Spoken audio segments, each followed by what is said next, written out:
Terima kasih Anda masih setia menyaksikan Bukan Perempuan Biasa on Native Sulsel. Kita kembali lagi nih di Hotel Maxon. Segar banget nih pemirsa. Kita langsung ke Bunda Yus ya.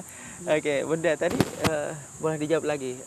Dilanjutin jawabannya tadi penjelasannya mengenai tantangan menghadapi siswa-siswi ini yang di era sekarang di mana kita menghadapi Gen Z, Gen Alpha itu seperti apa, Bunda? Betul.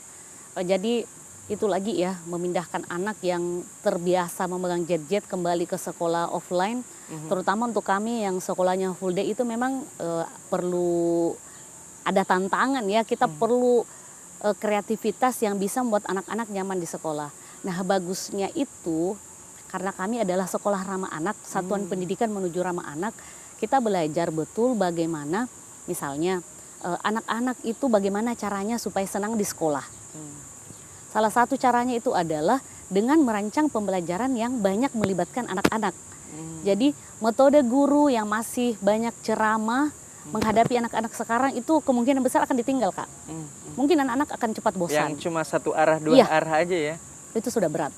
Di zaman sekarang jika anak-anak bertemu dengan guru yang berbicara sendirian di depan sejam kayak begitu, sudah itu mengerjakan tugas, menulis seperti itu, saya pikir anak-anak mungkin akan sangat mudah jenuh ya, dengan usia konsentrasi sekarang akan sangat cepat lepas. Betul. Jadi guru memang harus merancang pembelajaran yang banyak melibatkan siswa, banyak berkolaborasi, bekerja bersama teman-temannya, banyak berinteraksi dengan teman-teman.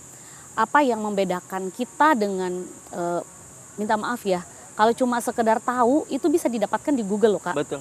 Buka aja, semua apa yang kita mau tahu ada di Google. Betul. Tetapi apa yang membedakan Google dengan sekolah, human interestnya harus ada. Hubungan antara guru dengan siswa, siswa dengan siswanya itu harus terbangun. Harus dibangun emosional ya di dalamnya ya, Bunda Yus ya. Dan itu yang nggak bisa didapatkan di alat elektronik, Kak. Betul. Walaupun mungkin kesenangan bahwa kita bisa kontak dengan orang yang jauh dari kita, kalau kita menggunakan handphone, tetapi human interestnya ketika kita bertemu dengan orang itu tidak ada. Jadi pembelajaran memang harus dirancang yang membuat orang merasa nyaman ketika bersama Makanya orang memang lain. pembelajaran online ini tidak bisa menggantikan secara mutlak pembelajaran offline ya. Betul. Dan walaupun kemarin sempat jadi pro kontra juga bahwa ini akan dicanangkan secara paten. Nggak bisa ternyata ya, karena memang ini lebih ke emosional yang dibangun ini tidak ada ketika online semata ya, dan harus memang betul-betul secara mutlak ditunjang dengan offline ini. Jadi online di sini hanya support ya, support untuk alternatif seperti itu, Bunda ya. Kecuali kalau pendidikan kita hanya mengejar kemampuan kognitif, kemampuan pengetahuan saja. Tetapi jika pendidikan itu sampai ke pendidikan karakter, pendidikan karakter itu nggak bisa digantikan dengan mesin, Kak. Tidak bisa digantikan dengan media. Harus orang, harus dididik, dilatihkan, dibiasakan. Jadi kalau di Ar-Rahma itu kan, jadi misalnya kayak pembiasaan, berbicara pada orang dengan suara yang seperti apa, itu kan harus dilatihkan oleh orang, harus dibiasakan supaya terbiasa di rumah, di sekolah. Itu harus ada kerjasama antara sekolah dan orang tua, dan itu sekali lagi tidak bisa digantikan oleh handphone. Wah, luar biasa sekali. Nah, ketika kita berbicara mengenai paradigma ataupun mungkin frame berpikir atau mindset seperti itu, Bunda Yus, bagaimana sih Bunda Yus ini melihat generasi perempuan sekarang untuk pendidikan, seperti apa pentingnya perempuan memiliki pendidikan dari generasi atau masa ke masa seperti itu, Bunda Yus? Iya, betul ya, bahwa hak pendidikan itu dimiliki oleh setiap orang. Laki-laki atau perempuan punya hak untuk belajar. Belajar pun sekarang tidak harus pendidikan formal ya, Kak. Orang bisa belajar di lembaga-lembaga non formal, boleh. Bahkan sekarang homeschooling juga sudah diakui. Jadi kalau kita mau mencari alasan bahwa tidak belajar, itu kayaknya sulit. Bahkan tadi pagi pun saya berdiskusi dengan teman di sekolah, malah ada orang yang sekarang misalnya mau belajar naik mobil pun sudah bisa belajar via YouTube. Betul. Jadi maksudnya kayaknya agak sulit diterima jika ada orang yang mau berhenti belajar, tidak mau belajar hanya gara-gara misalnya tidak punya, mohon maaf, biaya, kesempatan tidak ada. Bahkan di rumah pun kita masih bisa belajar. Semua sekarang tersedia, sisa satu saja, kita mau atau tidak. Dan bagi perempuan, karena mohon maaf, pendidikan utama itu kan ada di rumah, seorang ibu. Jadi harusnya perempuan memang adalah perempuan yang cerdas. Dan bagaimana menjadi cerdas, ya harus banyak belajar, banyak membaca. Bagaimana kita mendidik anak-anak kita, mohon maaf, anak-anak sekarang, saya kadang-kadang agak riskan tiba-tiba ini ya, anak-anak nanya, Bu, ini kenapa bisa begini terjadinya? Lah itu nonton dari TikTok malah. Jadi kalau kita tidak bisa menjelaskan dengan benar, iya kayak begitu itu. Jadi, harus memang lebih pintar ibunya. Betul. Jadi harus update terus ya. Betul. Semacam ada beban moral juga, tanggung jawab, beban yang sekaligus tanggung jawab juga. Betul. Karena istilahnya kita juga harus update, mengikuti hal-hal apa sih yang perlu kita jelaskan seperti itu ke anak didik. Nah, Bunda Yus, tadi kan sempat menyinggung mengenai kepenulisan nih. Ya. Nah, saya baca tadi, kalau nggak salah ada banyak atau beberapa karya ya, buku yang sudah diterbitkan oleh Bunda Yus ini, pemirsa. Boleh disebutkan nggak, dijelasin apa-apa saja sih karyanya, Bunda? Silakan ke pemirsa. Alhamdulillahnya ya, karena waktu di kampus ikut penerbitan, jadi belajar menulis. Saya beberapa kali menulis di Tribun, Kak. Menulis opini di Harian Fajar juga. Kemudian setelah jadi guru itu, pas pandemi itu saya malah jadi ikut kelas menulis online. Setelah menulis online itu kami menerbitkan ontologi cerpen. Sudah itu pernah juga menulis, ikut sama teman-teman menulis buku pendidikan karakter. Pernah menulis bagaimana dunia pendidikan sekarang bersama teman-teman. Dan yang terakhir kali itu saya bersama guru-guru Ar-Rahma menulis percik parade cerita saat pandemi. Kenapa harus dituliskan ini? Saya pikir pandemi ini kan sesuatu yang tidak disangka ya. Jadi harus diikat dengan sesuatu yang memastikan bahwa kita punya cerita yang terekam dengan baik. Ya, kita tahan dulu Bunda Yus ya. Kita akan kembali. Don't go anywhere. Tune on Net TV Sosial TV masa kini.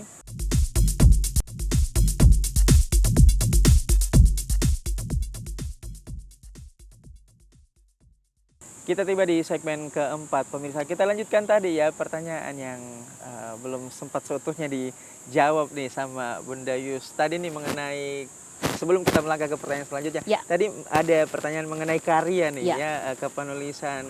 Itu apa saja sih buku-buku yang sudah diterbitkan seperti itu? Yang terakhir kali itu memang kami bersama dengan guru-guru Ar-Rahma beberapa orang gitu ya menulis tentang pengalaman kami mengajar saat pandemi. Kenapa itu harus dituliskan? Karena jujur ya, kita tidak tahu tiba-tiba ini pandemi datang. Guru juga kita kaget seperti apa, harusnya bagaimana ini. Nah itu semua direkam dengan satu buku namanya Percik, Parade Cerita Saat Pandemi SDT Ar-Rahma. Iya. Yang lainnya apa saja tuh? Yang lainnya itu saya menulis, saya tuh belajar menulis ya, fiksi, non fiksi. Kalau fiksi itu kami sama KMO, Komunitas Menulis Online, menulis Mozaik Atma. Jadi ada di situ kumpulan cerpen mulai dari yang remaja tentang rumah tangga di situ. Saya juga pernah menulis buku untuk anak judulnya Star.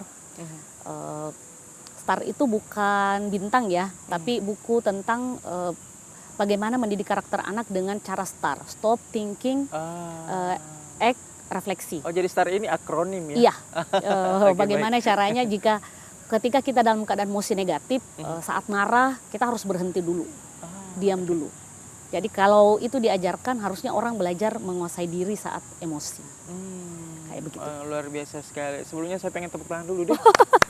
Terima kasih Kak Syahril. Oke, nah denger-denger nih ya, kemarin tuh dapat achievement lagi nih, ada prestasi di bulan ini. Itu tanggal berapa ya? Tapi itu apa sih, saya penasaran. Bunda bisa dijelasin ke pemirsa nggak? Itu pencapaian apa tuh Bunda? Baru-baru ini kan Provinsi Sulawesi Selatan mengadakan itu Hari Anak.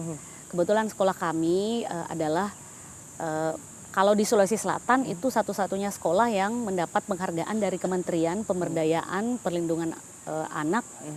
Kami mendapatkan penghargaan untuk sekolah yang terstandarisasi satuan pendidikan ramah anaknya secara nasional. Wow. Ya, jadi itu penyerahan role model ya dong oh ya. iya, sekolah kami memang Luar biasa.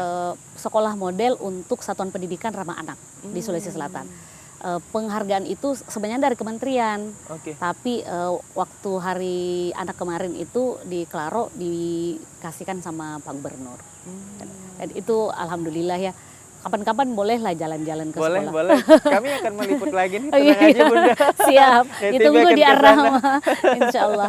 Siap. Karena sih kita berharap begini ya Kak, dengan banyaknya kasus kekerasan, mohon maaf ya kalau kita mau lihat kekerasan yang terjadi di untuk sekolah anak sekarang, dan perempuan ya, terutama anak-anak itu kan masih ada ya Kak. Betul. Kita berharap kalau memungkinkan seluruh sekolah, lembaga sekolah formal maupun non formal di Indonesia itu bisa menjadi satuan pendidikan ramah anak, dengan harapan bisa mengurangi tingkat kekerasan di sekolah. Oke, kalau untuk ramah anak ini kan kalau kita bayangin di kepala nih ramah anak berarti kita tersenyum, kita ngajak bermain, itu kan itu secara sederhana seperti itu. Betul. Tapi yang sebetulnya ramah anak ini yang dimaksudkan di ranah pendidikan itu terutama untuk di sekolah itu seperti apa sebetulnya Bunda Yus? Sangat betul Kak Syahril. Orang ketika mendengar istilah ramah, orang berpikir, oh kalau ke sana gurunya pasti suka senyum, kita ngajak ramah, ya kayak gitu-gitulah. Tapi sebenarnya jika kita berbicara tentang satuan pendidikan yang ramah anak, itu sebenarnya konsepnya adalah sekolah itu atau lembaga pendidikan formal maupun non formal memiliki kebijakan perlindungan terhadap anak. Itu saja. Kalau kita mau melindungi anak selama dia di sekolah, jadi kan melindungi itu bisa secara kesehatannya, bisa secara fisiknya, bisa hak-haknya, mentalnya kayak begitu, itu sebenarnya sudah sekolah ramah anak. Mungkin banyak sekolah sebenarnya yang sudah melakukan hal demikian, tapi tidak mendapatkan pengakuan dari lembaga, dari pemerintahan karena tidak mendaftarkannya sebagai satuan pendidikan ramah anak. Jadi mumpung lagi diundang sama Det TV nih, jadi jika teman-teman pengelola lembaga pendidikan berkenan menjadikan sekolahnya satuan pendidikan yang menuju ramah anak, boleh menghubungi DP3A. DP3A di kota atau di kabupaten masing-masing. Oh, jadi ramah anak ini sangat luas ya, itu fungsinya seperti itu. Tapi yang jelasnya di sini adalah lebih ke bagaimana sih memastikan anak-anak ini safe dari segala aspek. Betul, dari kekerasan, dari terutama contoh misalnya kayak makanan, itu pun diintervensi. Perilaku bullying, body shaming. Wah, itu semua masuk ke ramah anak. Contoh misalnya di sekolah kayak begini harus dipastikan bahwa jalanannya aman, tidak ada kemungkinan anak-anak menjadi kecelakaan. Makanya kalau di sekolah itu bahkan memilih kursi atau meja itu kita harus memastikan tidak runcing-runcing, tidak ada pakunya yang terlepas-lepas kayak gitu. Itu ya? Iya. Memilih bunga misalnya tidak boleh nanam kaktus atau tanaman-tanaman berduri, ya, semua untuk mencegah jangan sampai jika ada kecelakaan dan menyebabkan anak celaka di satuan pendidikan. Oke. Betul-betul safe pemirsa. Tetapi mungkin saja tetap akan ada kejadian, tapi kita punya SOP apa yang harus dilakukan. Bahwa betul Kak, tidak mungkin mohon maaf ya kalau kayak SD begitu, tidak ada yang baku colek-colek, tidak ada yang berkelahi, tidak ada yang menangis, tidak mungkin. Tapi kita sudah punya apa yang harus dilakukan jika itu terjadi. SOP ya? Namanya. Oke, betul. Nah, sejak terjun sebagai seorang pengajar ya dan kawan-kawannya, apa sih ada nggak pengalaman yang tak terlupakan sampai sekarang ini masih diingat? Mungkin sesuatu yang sangat menyedihkan, memilukan, mengharukan, lucu, berkesan atau apa nih Bunda? Tapi dijawab nanti, kita akan kembali usai jeda berikut ini. Tetaplah bersama kami di Bukan Perempuan Biasa di Net TV Sulsel di masa kini. Baik.